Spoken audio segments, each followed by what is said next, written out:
한국문학과 노벨문학상 심포지엄의 오전 세션에서 좌장을 맡게 된 건국대학교 명예교수 김유조입니다.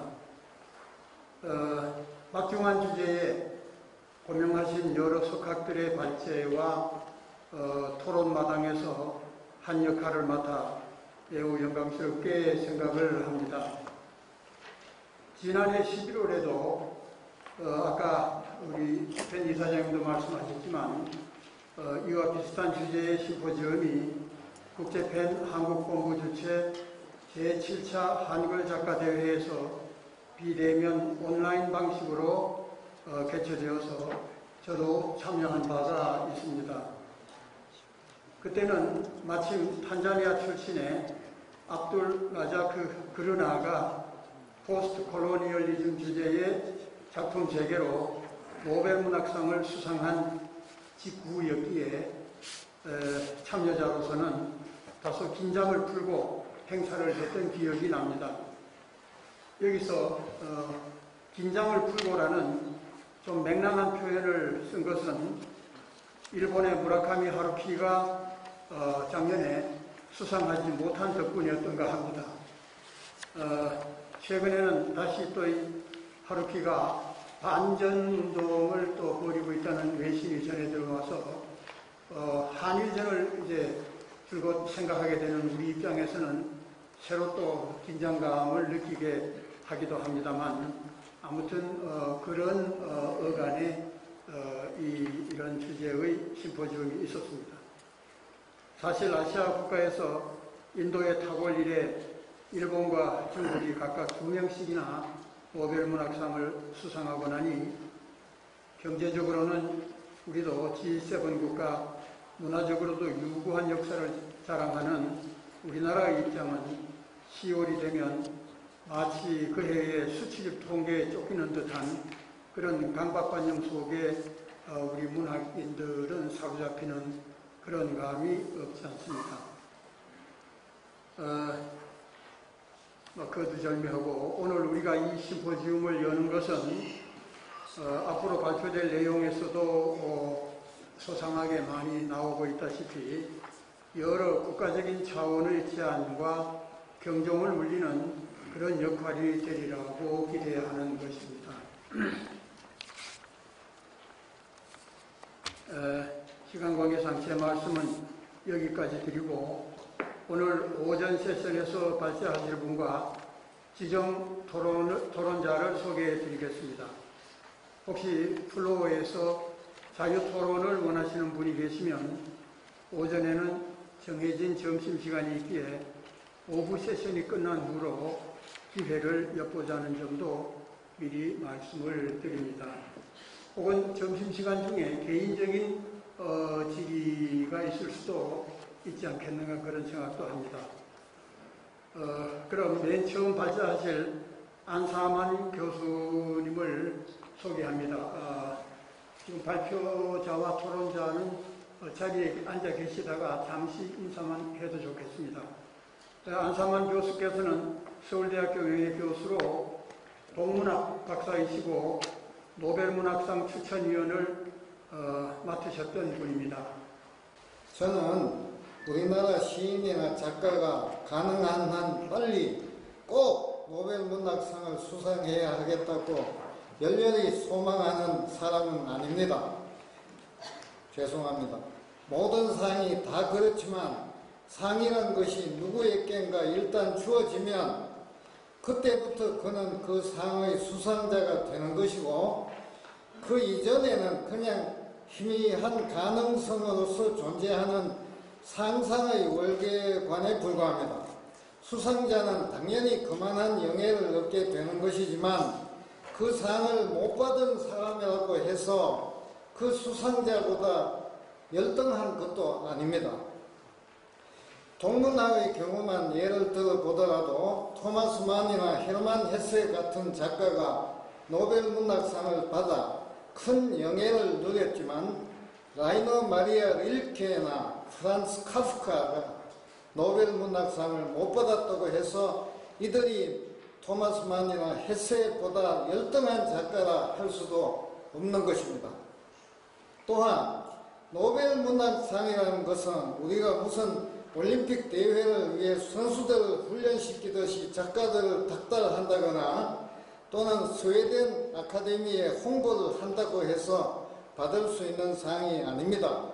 지난 2005년 독일 프랑크푸르트 도서전에서 우리 대한민국이 주빈국으로 초청을 받자 우리 정부 당국이 우리 문화와 우리 문학을 세계 만방에 널리 알릴 수 있는 절호의 기회임을 인식한 것까지는 좋았지만 어느 특정 문인을 크게 부각시켜 노벨 문학상 수상 후보자로서의 그의 자질을 만방에 홍보하겠다는 전략을 세우고 실행에 옮겼지만 그것이 아무런 효과를 거두지 못했고 오히려 역효과를 거두었으리라는 추측도 만만치 않습니다. 물론 저라고 해서 우리 대한민국의 작가가 노벨 문학상을 수상하는 것을 원하지 않는 것은 아닙니다. 이웃나라 일본이 2명의 수상자를 내었고 중국도 2명의 수상자를 이미 내었는데 우리 대한민국이 아직 수상자를 내지 못했으니 안타까운 마음이야 저 역시 한량없습니다. 하지만 그 상을 너무 과대평가한 나머지 우리 한국인들이 해마다 10월만 되면 한 번씩 늘어놓는 타령으로 굳어져서도 안 될 일이며 너무 간절히 조속히 수상자를 내고자 안달을 해봤자 그게 별 효과가 없으리라는 점을 말씀드리는 것입니다. 이런 제가 오늘 이렇게 노벨 문학상을 테마로 하는 심포지움에 연사로 나선 것이 참으로 민망합니다. 그것도 이번이 아주 처음도 아니니 사양하고 건신해야 할 처지에 이렇게 또 이 자리에 불려 나왔으니 마땅히 부끄러워해야 할 듯합니다. 하긴 제가 스웨덴어에 비교적 가까운 동문학을 전공한 사람으로서 간혹 번역도 했으니 노벨 문학상과 전혀 무관하다고 할 수는 없겠습니다. 그리고 지난 1990년대 후반으로 기억됩니다만 어느 해 12월 중순에 스웨덴 노벨위원회로부터 한 통의 두툼한 공안을 받았는데 그 내용인즉 그 다음 연도에 노벨 문학상을 받을 만하다고 생각되는 후보 2명을 추천하되 그 논거를 자세히 밝혀달라는 내용이었습니다.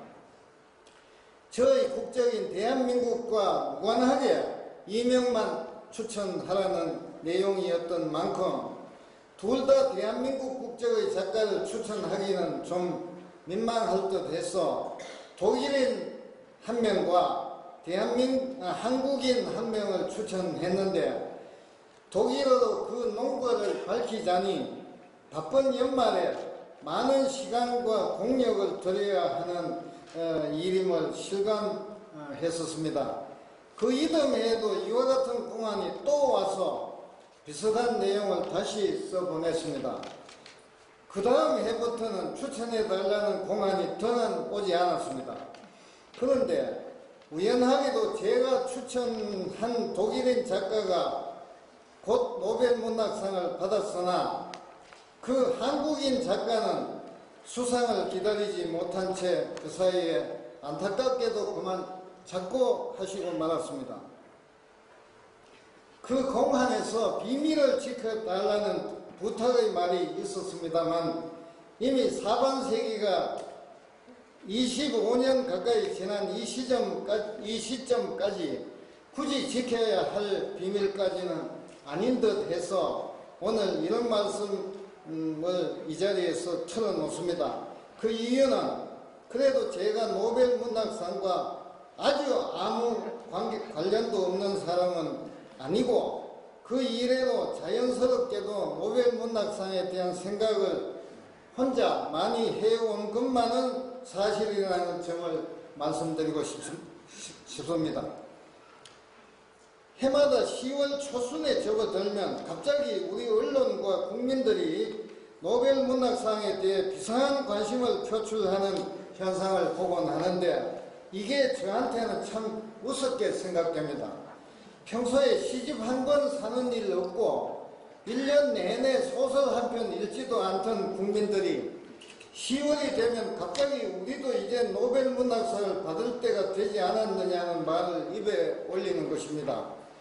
주식 투자, 부동산 투기, 정경유착, 금원유착, 폭탄주 해석에 여념이 없던 이 사회의 뻔뻔스러운 승리자들이 갑자기 작가들한테 관심을 쏟는 것은 반가운 현상이긴 한데, 평소 자신들이 패배자라고 경멸해오던 시인과 작가들한테 갑자기 이 무슨 회개하고도 부당한 요구를 해오는 것인가 말입니다. 현재 생존해 있는 작가들에게만 수여되는 노벨 문학상을 받자면 우선 그들이 장수해야 가능한 일인데, 우리 사회가 작가들을 장수하도록 지원하고 존중하는 사회이겠습니까? 현재 생존해 있는 작가들에게만 죄송합니다. 노벨상은 인류를 크게 이롭게 한 업적을 낸 사람에게 수여하는 상이며, 그중 특히 노벨 문학상은 이상주의적 방향에서 매우 탁월한 작품을 창작한 작가에게 수여하게 되어 있습니다. 노벨위원회에서 밝힌 역대 노벨 문학상 수여 이유들을 한번 쭉 훑어보더라도 인류를 위해 보편적 가치를 창출해낸 작가에게 되어 온 것을 알 수 있습니다. 좌우의 사상 갈등과 독재 체제에 시달려 온 우리의 문학인들이 인류 전체의 삶을 위한 보편적 가치를 추구할 시간과 여유가 있었을까요? 물론 우리 현대문학사에서 그런 작가를 아예 찾을 수 없는 것은 아니겠지만, 지금까지 우리의 삶이 대체로 우리 한반도의 분단 상황 하에서 세계사적으로 특수한 지정학적 상황에 함몰되어 있었기 때문에 그 안에서 세계적 전인류적 보편성을 획득한 문학 작품이 나오기가 쉽지 않았다 하겠습니다. 우선 방공법 같은 것이 자유를 먹고 사는 문학인들한테는 큰 족쇄로서 작용했고, 오랜 기간 해외여행조차 정치적, 경제적 사유로 인하여 자유롭지 못했던 것도 사실입니다. 물론 최근의 음악과 드라마 등 한류 현상과 영화, 애니메이션 등 현대 한국 예술의 세계적 진출은 문화민족으로서의 우리의 저력을 실감하게 해줍니다.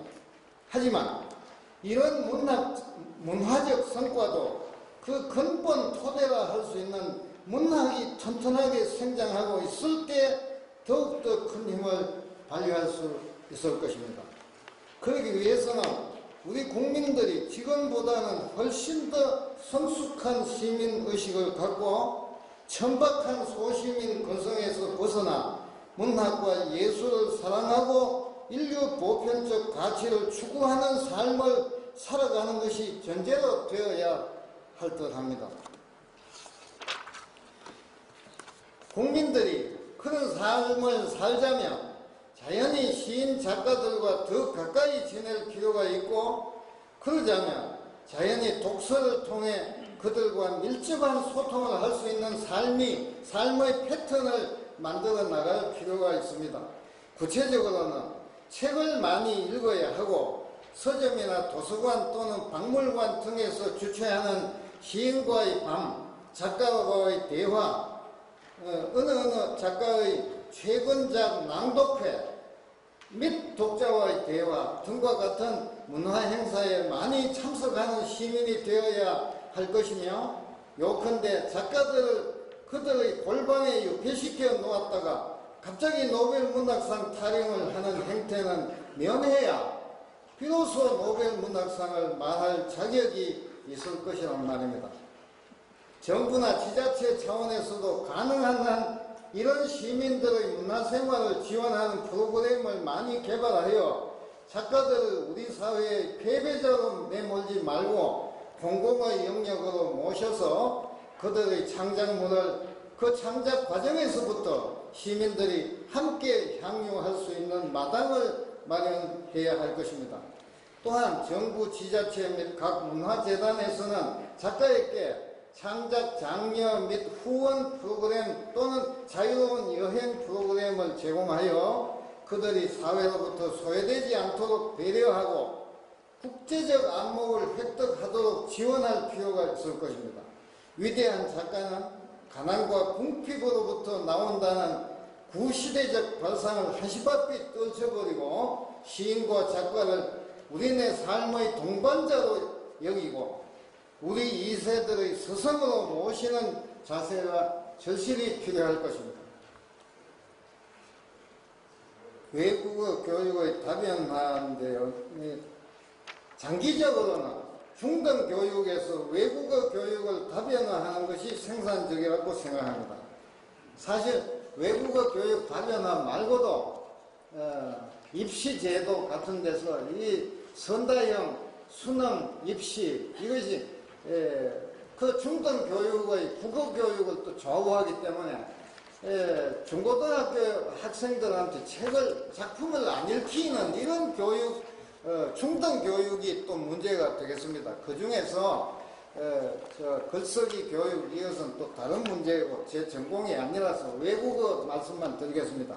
현행 우리 중등교육 현장을 보자면 영어가 너무나 절대적 위치를 지니고 있습니다. 수능의 외국어 영역의 시험은 외국어 영역인데 이상하게도 영어 시험만에 국한되어 있고 제2외국어 교육은 중국어 또는 일본어로 획일화되어 있을 뿐 프랑스어, 독일어, 스페인어, 러시아, 아랍어 등 다른 외국어 교육은 사실상 괴멸 상태입니다.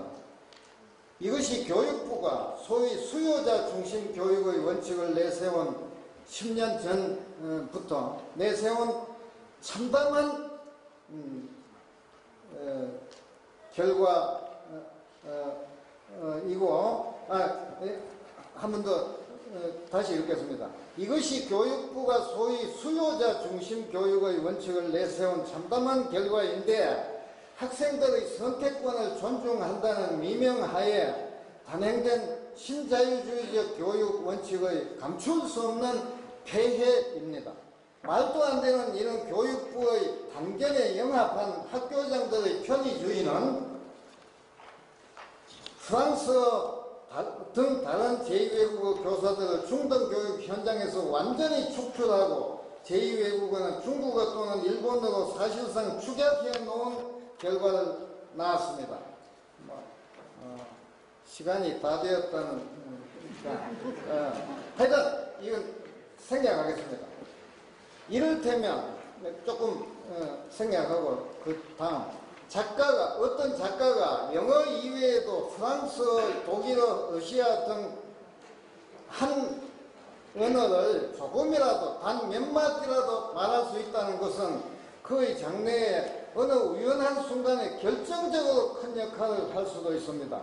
주지하다시피 노벨 문학상에서 가장 유리한 추천한 노벨 문학상을 전에 수상한 사람의 추천을 받는 것입니다. 헤르만 헤세가 노벨 문학상을 수상한 것은 토마스 만이 적극적으로 추천한 결과로 알려져 있습니다. 이런 세계적인 작가들과 직접 한마디라도 인사를 하고 예컨대 한국에 왔을 때 하루 북한산에 등산을 같이 한다든지 이런 문화적인 접촉이 중요하다는 말씀입니다. 생략하겠습니다. 자, 원어민 번역가 교육의 양성. 한때는 한국문학번역원에서도 원장님 와 계십니다만은 한국인에게 한국문학 작품을 외국어로 번역하도록 독려하기도 했지만 도착어가 모국어가 아닌 사람에게 한국문학 작품을 외국어로 번역하게 하는 것은 실패하기 쉽습니다. 다행히도 최근에는 한국문학번역원에서도 이 점을 잘 인식하고 한국문학 작품의 외국어 번역에는 원어민 번역자, 즉 특히 원어민 한국문학 연구자에게 맡기는 것이 좋다는 사실을 확인하신 듯 합니다. 한국문학번역원에서 지난 2008년에 번역 아카데미라는 부설기구를 창설하여 외국 대학의 한국학과 학생들에게 한국문학 작품의 번역에 필요한 교육을 시행하고 외국인 번역가 양성에 힘쓰고 있는 것은 참으로 올바른 방향으로 사료됩니다. 조금 생략하겠습니다. 세계 각국에 산재한 각 대학 한국학과를 지원하는 일은 장기적 계획과 막대한 재정이 투입되어야 가능한 범정부적 시책 사업입니다. 한국문학 담당 교수직 지원 등 교수 인력 지원 이외에도 한국학 공부에 필요한 참고 도서의 지원이 필요하며 특히 한국문학인 인명사전, 한국문학작품 해설사전 등 새로운 서적들의 발간 작업도 필요합니다. 이런 참고 서적들을 출간하기에 앞서 한국인 인명이나 한국문학 작품 제목을 로마나이징하는 대원칙의 공식적 개발 및 확정 작업도 필요합니다. 즉 오래된 정원이나 칼의 노래를 영문으로 표기하는 방법, 작가 이름을 표기하는 방법. 물론 작가 각 개인이 자기 이름을 좀 다르게 표기할 수도 있죠. 그렇지만 표기를 일단 통일해 갖고 그 다른 거는 색인으로 이거 돌려갖고 찾을 수 있게 해야 됩니다. 이게 이런 작업이 선행되어 있지 않으면 이청준이 리청준, 그다음에 YI 청준 그러니까 이게 우리 이런 거는 정말 우리 정부 기관이 꼭 해줘야 되는 저 사전 작업. 이상으로 이것저것 두서없이 말씀드렸습니다. 자, 아예 노벨 문학상 수상자를 내겠다는 야심찬 목표를 잠시 잊고서 혹은 잠시 접어둔 채 너무 급하게 달려와 간신히 선진국의 문턱에 서게 된 우리네 삶을 다시 한번 차분히 되돌아보고 여기저기 미처 돌보지 못한 구석구석을 잘 정리하는 시간과 여유를 가져보는 것이 필요하다는 생각을 해봅니다. 급한 강행군에서도 잠시 제자리 걸음이 필요한 순간이 있습니다. 정치, 경제 분야에서 잠시 사회, 문화 분야로 관심을 돌리고 우리의 숨가쁜 삶을 이제 인류 보편적 가치에 맞추어 조금 숨 고르기를 해 나가다 보면 언젠가 우리에게도 노벨 문학상이 자연스럽게 돌아오지 않을까 하는 것이 제 생각입니다. 노벨 문학상, 그것이 우리의 간헐적 타령이 되어서도 안 되겠지만 그것이 간절한 목표가 될 필요도 없을 듯 합니다. 그것이 우리의 가치관의 변화와 그에 따른 삶의 모습의 변화의 결과로서 우리한테로 자연스럽게 귀속되기를 간절히 바라는 까닭입니다. 감사합니다. 선생님의 글을 통해서 우리 문학을 세계에 널리 알리고 노벨 문학상을 비롯하여 세계적인 문학상을 수상할 수 있는 문학인을 배출하는데 좋은 방안을 전반적으로 잘 파악하게 되었습니다. 감사합니다. 사실 여러 기관과 단체를 통해서 어느 정도 시행되고는 있는 것으로 알고 있습니다만 보다 질적, 양적 지원 확대가 필요하다고 하겠습니다. 무엇보다도 이러한 정책을 종합적으로 수립하고 지원하는 컨트롤 타워가 필요하다고 생각하는데 선생님께서는 현재 어떠한 범정부적인 조직을 통해 이와 같은 정책의 효율성을 극대화할 수 있다고 생각하시는지요? 다음으로 살아있는 작가 중에서 노벨 문학상 후보군의 발굴이 필요하겠습니다. 대학 및 학술단체 등 문학 연구 활동에서 우리나라를 대표할 수 있을 작가를 찾아내어 집중 조명이 필요한데 대부분 작고한 작가에 대한 연구가 중심이 되고 있고 살아있는 작가에 대한 연구는 학회지에 게재하기가 쉽지 않은 현실입니다. 또 노벨 문학상 후보 추천을 위해서는 오늘 같은 세미나에서도 인류 보편적 가치를 구현하고 있는 살아있는 작가를 집중적으로 조명하는 발표들이 앞으로는 많아야 할 것으로 생각이 듭니다.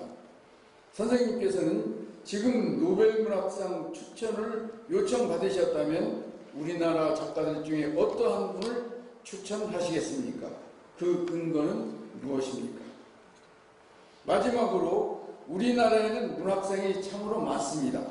그런데 수상자 선정에 있어서 2021년 한국문화예술위원회의 조사 결과에 따르면 353개 문학단체, 지자체, 출판사가 주관하여 시상을 하고 있으나 누구나 수긍할 수 있는 보다 객관적이고 엄정한 절차를 따라 수상자를 선정하는 문학상들이 많지가 않습니다. 또한 권위 있는 것으로 알려진 이상문학상 같은 경우에도 1년간 발표된 작품을 선정하는 등 대부분 일정 기간 안에 발표된 작품을 대상으로 시상하고 있으나 작가 전체의 작품을 대상으로 하는 문학상은 과문한 저로서는 아마 한국예술원에서 시상하는 문학상 정도가 아닐까 생각됩니다.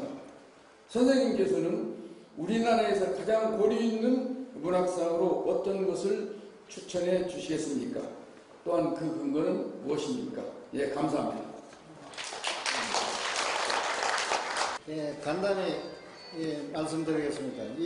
어느 기관에서 어떻게 주제를 해야 이 난국을 헤쳐나갈 수 있겠느냐 말씀하시는데, 이건 사실 교육부 중등교육의 문제점 아까 말씀드렸지만 이게 잘 안 됩니다. 대통령도 여러분 다 겪으셨지만 두 후보님께서 그냥 뭐 돈 얼마 주겠다, 뭐 어떻게 하겠다 그러지 교육 문제에 대해서 말씀하시는 건 난 못 들은 것 같아요. 그러니까 어쨌든 문화적인 대통령이 나와야 됩니다. 그러니까 예컨대 재팬 파운데이션하고 우리 한국 외무부에서 운영하고 있는 한국 재단 있죠. 그 예산이 10배라 그럽니다. 하여튼 이거는 문화부 장관이 아주 훌륭한 분이 나와갖고 대통령하고 담판을 할 수 있는 그런 중요한 인물을 우리가 배출해야 됩니다. 이런 정치 풍토에서는 암만 이야기해봐도 사실 어렵습니다. 그 점 말씀드리고 우리 다 알고 있는 말씀 뭐 때문에 드리겠습니까? 그 다음에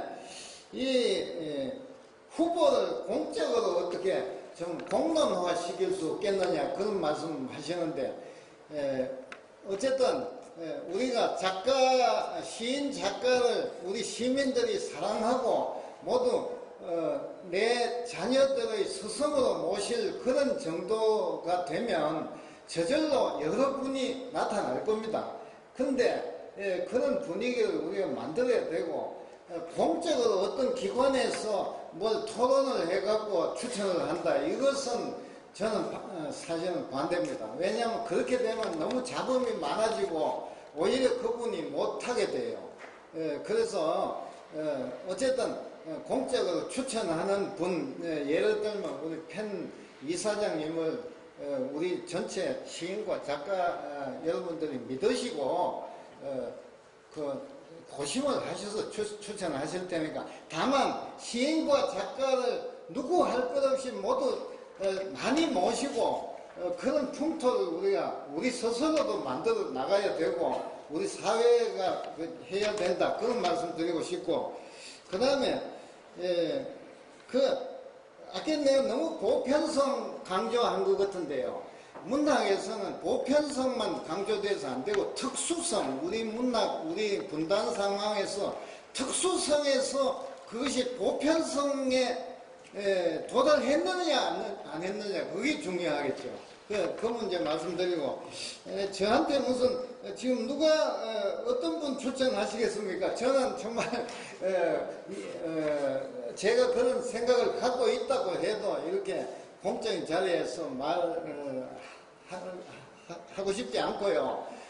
제가 생각하는 분들은 예컨대 최인훈, 박경리, 박완서, 이청준, 이 정도 돌아가신 분을 우선 그 정도 생각합니다. 물론 노벨문학상은 생존하신 분에게 수여하는 거니까 장수하셔야 되고 모두 사회가 장수하도록 도와야 됩니다. 일찍이 그냥 돌아가시게 해서는 안 되죠.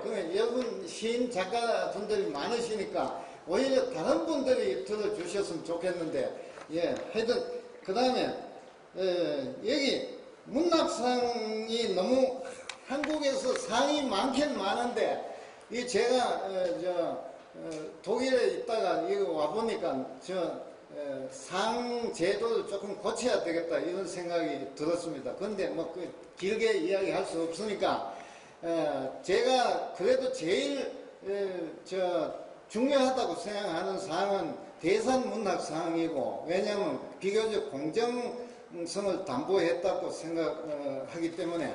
그리고 한 가지 말씀드리면, 제가 무슨 독일에서 상을 받은 적이 있는데, 이 상은 말이죠, 갑자기 저한테 편지가 왔어요. 당신 이 상을 당신한테 드리겠는데 받겠느냐? 받지 않겠다면 흔히들 받지 않겠다 하는 사람도 있어갖고 이걸 보낸다. 받겠다 했더니 이제 나중에 상을 주는데 누가 저를 추천했는지 아직까지 모릅니다. 제가 알고 싶어서 했지만 일반적으로 작품 세계에 심었는데 그런 부분에 아직 우리는 그런 상을 주는 게 국내에서는 확보되어 있지 않지 않는가 하는 그런 걸 한번 제가 다시 한번 말씀을 드려보겠습니다. 그러면 우형숙 위원장님. 네, 동문학의 거장이신 안상만 교수님 발표 감사합니다. 제가 준비는 여러 개 했지만 시간상 저는 한 가지에 포커스를 맞춰서 기획하겠습니다. 발표자께서는 발표문에 이렇게 적으셨습니다. 번역은 원어민 번역가가 번역하는 것이 원칙이라 하셨고, 한강의 채식주의자를 번역한 런던 대학의 데보라 스미스를 칭송하시면서 고마운 번역가라고 하셨습니다. 그런데 그 채식주의자 번역이 맨부커 인터내셔널 상을 받고 나서 한국 번역학회와 영어학자들, 영문과 교수들, 번역가들로부터 숱하게 번역 논란을 받은 바 있습니다. 원문 파악이 제대로 안 된 상태에서 원어민 단독 번역이 빚어낸 경우인데요. 비판을 가한 분들 가운데 우선 서강대 명예교수이신 김욱동 번역가께서 채식주의자 영문 번역의 문제점을 지적하는 논문을 국제학술지에 발표한 바 있습니다. 미국 텍사스 대학 번역학 연구소에서 발행하는 저명한 학술지 Translation Review가 있는데 제100호에서 그분의 논문 제목이 실렸습니다. 그 제목은 이것입니다. 스미스의 번역이 오역과 조력이 많은 부적절한 번역. 한 번 더 말씀드리겠습니다. 스미스 번역이 오역과 조력이 많은 부적절한 번역. 논문 제목 그대로인데요. 논문을 살펴보면은 원문 파악을 잘못하여 생긴 오역들입니다. 시간상 예를 몇 개만 들자면 고가도로의 고가를 높은 가격이라는 뜻의 고가로 번역해서 비싼 걸로 번역해 놓고 있고, expensive로. 아파트의 앞동, 뒷동할 때 동 있죠. 일동, 이동할 때 그 동을 이분은 동쪽을 뜻하는 걸로 번역하는 등등 동음이 오역 사례들을 열거했습니다. 그러나 무엇보다 중요한 것은 내용의 오류를 줄 수 있는 부분인데요. 주어를 착각해서 번역한 문장들과 한국의 친족 관계를 제대로 이해하지 못해서 처형과 천황 등을 혼동하여 번역해서 부도덕한 상황을 어필이 잘 안되고 탐미적인 부분에 중점이 가해져서 번역되어 있습니다. 그리고 한국의 구어나 속어 표현을 이해하지 못한 대표적인 예로 내용상 이런 게 있어요.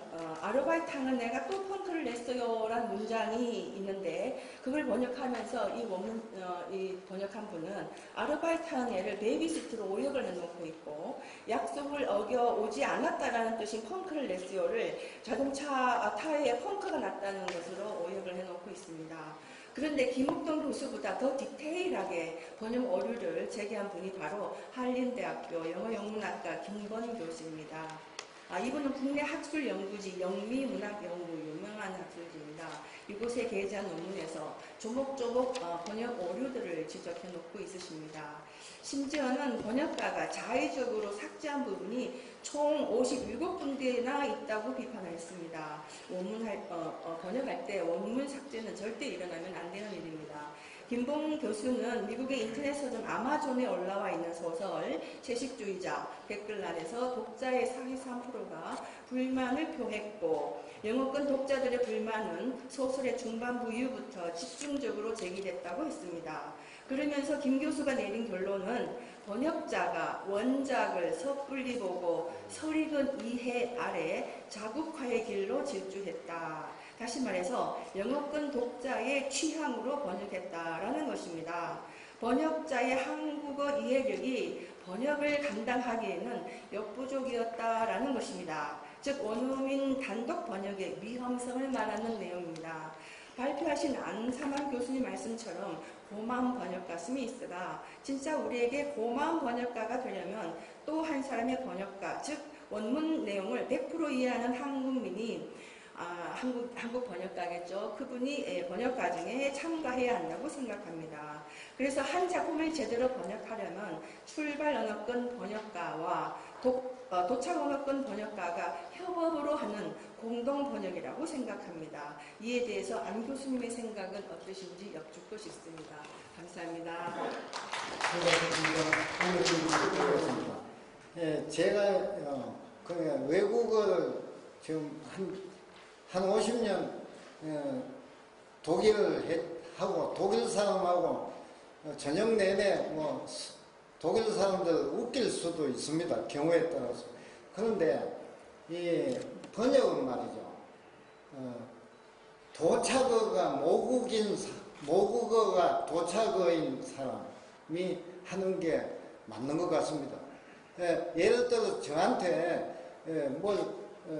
한국 작품을 독일어로 번역해다오 이렇게 하면 저는 못할 것 같아요. 왜냐하면 그러니까 지금 우 선생님 말씀은 주로 어떤 걸 완전히 이해를 못해갖고 오역이 많다 그런 말씀을 하시는데 작품 번역에서 가장 중요한 것은 이게 시가 되느냐, 이게 소설인가, 소설인지 무슨 보고문인지 그게 가장 중요한데 저는 거기에 자신이 없어요. 그 말은 어떤 언어에 대해서 아무리 열심히 해도 모국어가 아닌 한은 이게 시가 되는지 소설이 되는지 그게 가장 더 중요합니다.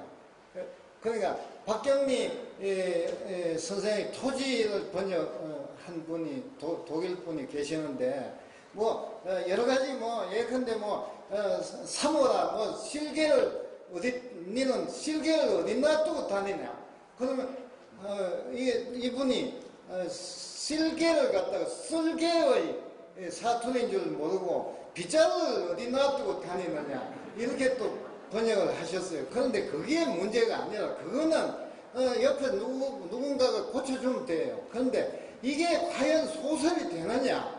그 다음에 이 감동적인 장면이 여기에서 독자가 느끼는 게 이게 전달이 되느냐? 그게 문제거든요. 그래서 박경리 선생이 돌아가셨지만 이분이 번역을 지금 완전히 아직 끝내지도 못했어요. 어쨌든 번역하는 사람이 결정적입니다. 하여튼